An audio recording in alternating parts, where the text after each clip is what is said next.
অনেকগুলো অ্যামেচার যারা হয়তো জঙ্গলের পরিবেশের সাথে মানিয়ে নিতে পারবে না। ব্লু টিম, ব্যাগগুলো নাও আর আমাকে ফলো করো। তোমরা টানা কতদিন জঙ্গলে থেকেছো? সবচেয়ে বেশি 3 মাস। মানে শখ করে? হ্যাঁ। ও মাই গড। তোমাদের মধ্যে কতজন আগে ক্যাম্পিং করেছো? তোমাদের মধ্যে কতজন এখানে 1 মাস টিকে থাকতে পারবে?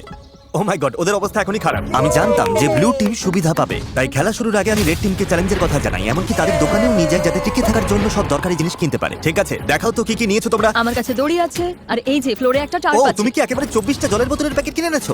একদম ঠিক। আমি তো সোজাসুজি গিয়ে লাইটার নিয়ে নিয়েছি। স্মার্ট, ঠিক আছে। কিন্তু ব্লু টিমকে শুধু এটুকুই বলা হয়েছিল যে তারা মিস্টার বিস্টের একটা ভিডিওতে অংশ নিচ্ছে। আমি জানতাম না কি প্যাক করতে হবে, তাই যা পেরেছি প্যাক আমি করেছি। ভেবেছিলাম তোমরা আমাদের আলাস্কায় নিয়ে যাও। আশ্রয়ের জন্য আমরা জঞ্জাল দিয়ে সাধারণ ডেরা বানাবো। আমাদের শুধু ইনসিলিউশনের জন্য ভালো লেয়ার তৈরি করতে হবে। প্রায় 1 দশক ধরে আমি সব শিখছি, তবে জিনিসপত্র জড়ো করার জন্য আমার 10 জন লোক লাগবে। তোমরা এটা বানাবে, এতে সবার মনোবল বাড়বে। আমার কথাটা বোঝা গেছে? শেষমেশ আমরা একটা বাচ্চাদের টেন্ট পেয়েছি। ভাগ্য ভালো, আমার উচ্চতা 5 ফুট 5। তোমাদের কাছে এত সুযোগ সুবিধা আছে, কি মনে হয় তোমরা ব্লু টিমকে হারাতে পারবে? হ্যাঁ, যদিও ওরা প্রফেশনাল। আমাদের কিছু যায় আসে না, আমরা আমাদের মতো প্রফেশনাল। আচ্ছা আচ্ছা, আমি কিছু একটা পেয়েছি। আমি শুধু সেটাই করছি যা সিনেমায় দেখছি। আচ্ছা, ওরা কি এগুলো শখ করে করছে? তোমরা কত রাত থাকবে? প্রতিটা রাত আমি এখানে বড়দিন পর্যন্ত থাকতে যতক্ষণ পারবো। আমাদের চলে যেতে বলা হচ্ছে। জঙ্গলে কষ্ট করাই ওদের শখ। Good night. প্রথম রাতেই পরিষ্কার বোঝা গেল যে বাড়তি সুবিধার কারণে রেড টিমের কাজ অনেকটাই সহজ হয়ে গেছে, কিন্তু তাপমাত্রা হঠাৎ অনেকটাই কমে যাওয়ায় এক্সপার্টদের ঘুমানো দায় হয়ে পড়ল। আমি ভীষণ ক্লান্ত আর তৃষ্ণার্ত, ভাবছি এখানে কেন এলাম। আমি একটু ঘুমোতে পারিনি, মাটিটা খুব ঠান্ডা আর সবকিছু কেমন ভিজে ভিজে। আর এই চ্যালেঞ্জ থেকে বের হওয়ার একমাত্র উপায় হলো ফ্লেয়ার জ্বালানো আর উদ্ধারের জন্য অপেক্ষা করা। আমাদের প্রথম একজন এইভাবে হাল ছেড়ে দিল। একজন গেল। আর 49 জন বাকি। তবে শুধুমাত্র একজনই নয়। সরি বন্ধুরা, আমার 66 বছর বয়স, 2টো হাঁটুই রিপ্লেসমেন্ট হয়েছে। আমি সত্যিই দুঃখিত। আশ্চর্যের বিষয় হলো প্রথম যে 2 জন বাদ পড়লো তারা ব্লু টিমের এক্সপার্ট। অন্যদিকে রেড টিম তাদের সব রিসোর্স ব্যবহার করে বেশ আয়েসেই বাইরে রাত কাটিয়েছে। সুন্দর একটা সকাল, রোদ উঠেছে। এখানে আসতে পেরে নিজেকে ভাগ্যবান মনে হচ্ছে। দুনিয়ার সব ব্যস্ততা থেকে মাঝে মাঝে এমন বিরতি নেওয়া ভালো। এর মধ্যেই এক্সপার্টরা বুঝতে পারলো যে তাদের ডেরাগুলো দ্রুত ঠিক করতে হবে, না হলে তারা আরো সঙ্গী হারাবে। এই ডেরাগুলো মানে শুধু এক গাদা কাঠি নয়, প্রায় 1 ফুট পুরু করে পাতার স্তর দিতে হবে। আর এতে আমার মনে হয় সবারই অবশ্যই হবে। যখন বৃষ্টি শুরু হবে, এই পাতাগুলোই আমাদের বাঁচাবে। ও, তোমরা 3 জনই ওখানে ঘুমাও? হ্যাঁ, ভাই, ওদের ফোর্টটা তো বিশাল। তোমাদের কি মনে হয় এটা বৃষ্টিতে টিকবে? সেটা জানার একটাই উপায় আছে। আমরা আমাদের শেল্টার বানাবো যাতে বৃষ্টির মধ্যে ঘুমোতে না হয়, তাই আমরা ছাদ তৈরি করছি যাতে খাবারগুলো নিরাপদ আর শুকনো রাখা যায়। এটা তোমরা বানিয়েছো? হ্যাঁ। পরে সার্ভাইভাল ভিডিও বানানোর সময় তোমাদের থেকে হ্যাঁ, ঠিক টিপস দেবো। বলেছো। আমাকে শুধু একটা কল করবে। হয়তো দরকার হবে। এক্সপার্টরা যখন তাদের লিমিটেড রিসোর্স ভালোভাবে ব্যবহার করছিল, অ্যামেচাররা তখন তাদের সুযোগ সুবিধাগুলো দ্রুত নষ্ট করে ফেলছিল। তোমরা শুধু এইটুকুই করেছো। কথা দাও যে তোমাদের কেউ মারা যাবে না। কথা দিচ্ছি, আমরা ঠিক ঠিকঠাক আছে। কথা দিলাম। দিন গড়িয়ে রাত হতেই অ্যামেচাররা বেহিসাবির মতো সব নষ্ট করতে থাকলো। আমি জানি ওরা অনেকক্ষণ পরিশ্রম করছে, অনেক শক্তি ক্ষয় করছে, কিন্তু বেশিক্ষণ টিকবে না। কিন্তু এক্সপার্টদের পরিশ্রমের ফল পাওয়া শুরু হয়ে গিয়েছিল। দেখো, এটা 4 সিজনস হোটেলের থেকেও ভালো। আমার মনে হয় আমাদের রাতটা অনেকটা আরামে কাটবে। আমরা এই জঙ্গলের মধ্যে একদম বাচ্চাদের মতো ঘুমিয়েছি। দারুণ। তার কারণ আমরা একটা দারুণ ডেরা বানিয়েছি। এটা বেশ গরম ছিল।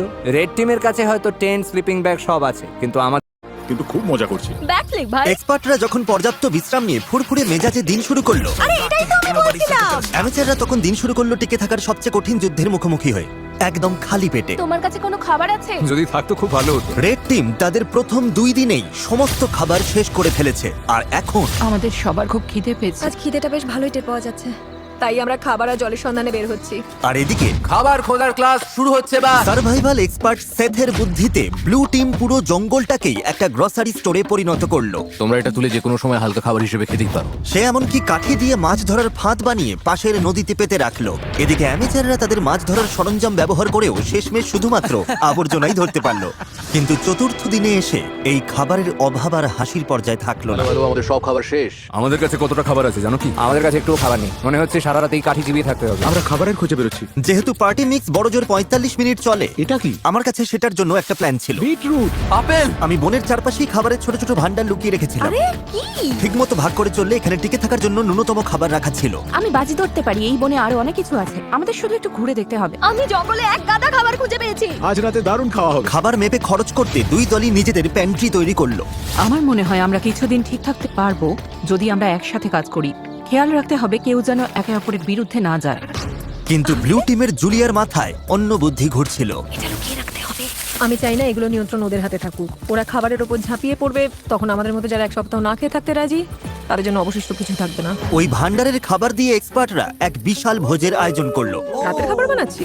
হ্যাঁ সেটাই সেটাই। ঠিক তখনই উত্তেজনা চরমে পৌঁছালো। আমরা আমাদের সাধ্যমতো চেষ্টা করছি। সবাই হয়তো খুশি হবে না, কিন্তু তোমরা যদি আমাদের সাথে কথাই না বলো তাহলে খুশি করবো কি করে? আমি গেলাম, গুড নাইট। চেলসি, ওদের ছাউনিটা কোথায়? র্যান্ডির সন্দেহের ফলে এই চ্যালেঞ্জে এক নতুন বাধা সামনে এলো, অসম্ভব, সিরিয়াসলি? আলু? আর তা হলো ওদেরই টিমমেট। এই দেখো, ওরা চলে যাবার পর ওদের ছাউনিতে এই খাবারের স্তূপ পাওয়া গেছে। ওরা দলের জন্য কিছু কন্ট্রিবিউট করেনি, তাই সত্যি বলতে আমি বেশ খুশি হয়েছি ওরা চলে গেছে। তবে উল্টো দিকেও ভাবতে হবে, জেতার জন্য আমাদের লোকেদের ধরে রাখা দরকার। র্যান্ডি ঠিকই বলেছে, এই খেলার শেষে যে দলে সবচেয়ে বেশি সদস্য থাকবে তারাই জিতবে এবং $2.5 লাখ তারাই ভাগ করে নেবে। আমরা 5 জন লোক হারিয়েছি, তাই শোনো, আগামীকাল আমাদের কেউ যেন বাদ না পড়ে, ঠিক আছে? কিন্তু র্যান্ডির উৎসাহ দেওয়া সত্ত্বেও এমন কোনো গেমে কখনো থাকিনি যেখানে নিজেদের টিমমেটদেরই বিশ্বাস করা যায় না। মার্কো, এটা করো না। একের পর এক পার্টিসিপেন্ট নিজেরাই বাদ পড়তে থাকলো। সেই সাথে চলতে থাকলো ঝগড়া। অন্যরা কি খাবে সেটা তুমি ঠিক করে দিতে পারো না? এখানে 11 জনের প্রত্যেকের একটা করে আপেল পাওয়াই উচিত। বিরক্তিকর। এখানে 50 জন সার্ভাইভালিস্ট বা স্বঘোষিত নেতা আছে যারা সবাই নেতৃত্ব দিতে চায়। আমার পক্ষে এটা সম্ভব নয়, আমি চলে যাচ্ছি। মাত্র 5ম দিনেই এক্সপার্টরা 9 জন সঙ্গী হারিয়েছে। তাদের এই গেমে টিকে থাকতে হলে এখন মিলেমিশে থাকা শিখতে হবে। এসে খেয়ে নাও, জানি তুমি এখনো আপেল পাওনি। রেড টিমের একজোট হয়ে খাবার ভাগ করে খাওয়ার পরিকল্পনা তাদের টিকে থাকতে সাহায্য করছিল। দয়া করে একটাই নাও, আমরা ভাগ করে খাচ্ছি। এখানে এভাবেই চলে। ধন্যবাদ। আমি সাধারণত 6টা ডিম খাই সকালে, কিন্তু এখানে একটা আপেল খেয়ে আছি শুধু টাকার জন্য। কিন্তু সবাই দিনে মাত্র একটা আপেল খেয়ে থাকতে রাজি ছিল না। খাবার বেশি নেই, শরীর আর চলছে না। একদমই লো লাগছে। আজ আমার শরীরটা ভালো লাগছে না, খুব মাথা ব্যথা করছে। আমার একটা ওয়াফল হাউসের বুফে খেতে ইচ্ছা করছে। ভাই, তুমি এসব কথা কেন তুললে? বন্ধু, এখনো আমি ওটাই ভাবছি। আর এই খিদের জ্বালায় রেড টিম তাদের প্রথম 6 জন সঙ্গীকে হারালো। ওয়াফল হাউস যেন তৈরি থাকে আমার জন্য। তোমাদের কাছে সবচেয়ে কঠিন বিষয় কোনটা? আচ্ছা, খাবার। আর এই কড়া রোদ আর পোকামাকড়। মানে এক কথায় সবকিছুই। আচ্ছা, এখানে কি বানানো হচ্ছে?